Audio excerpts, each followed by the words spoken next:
begitu dia selesai tahajud, dia istighfar. Makanya ngatur waktu selepas Ramadan, kalau nggak bisa bangun lebih awal, mendekat ke arah fajar. Fajar 4:30, bangunlah mesti jam 3. Siap-siap dulu, kan? Mandi macam-macam, sholat. Mungkin dapatnya 2 rakaat, witir 1 rakaat. Tiba-tiba sudah 4/4, isi istighfar. Astagfirullah.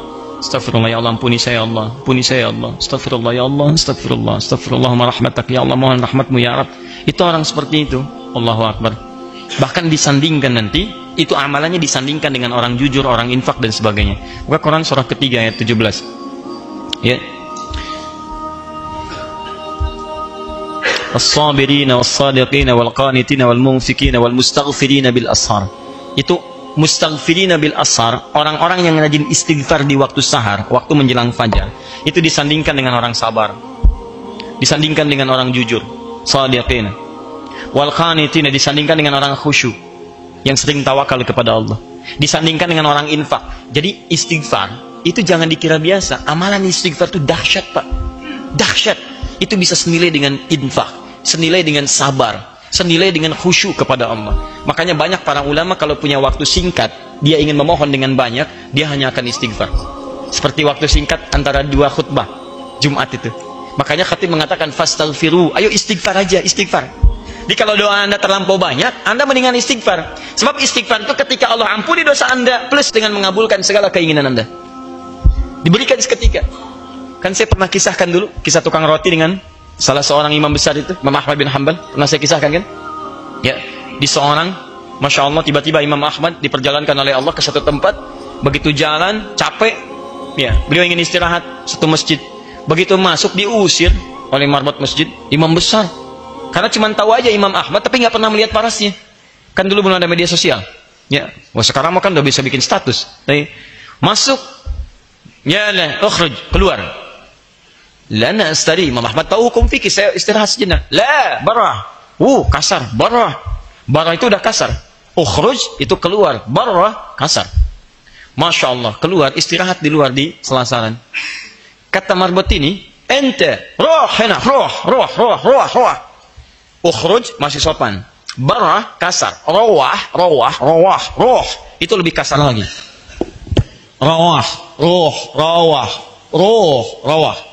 Keluar dengan roh-rohnya sekalian. Keluar, rohnya pun nggak boleh di sini, keluar. Ini paling kasar lagi.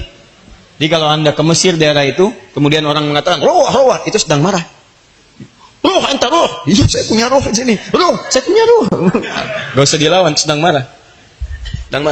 Begitu diusir, Muhammad belum paham, saya mau istirahat, capek diusir. Begitu sedang jalan, tiba-tiba tukang roti sedang nyusun adonan begini, dia melihat. Ya Syekh, Masya Allah, inzil huna. Syekh, kelihatannya kok capek, istirahatlah di sini. Istirahatlah Imam Ahmad, memang capek. Begitu sedang istirahat, diperlakukan dengan luar biasa indahnya, sopannya, takrimnya. Tiba-tiba tukang roti ini bikin adonan. Setiap dia membuat, dia selalu istighfar. Astaghfirullahaladzim. Tata istighfar lagi. Imam Ahmad paham. Tahu beliau, cuma ingin menguji, dia bertanya. Ya Syekh, katanya, Masya Allah, ya kisana, saya perhatikan Anda setiap membuat sesuatu, Anda istighfar. Maaf faedah istighfar ini. Apa sih manfaat dari istighfar itu? Masya Allah.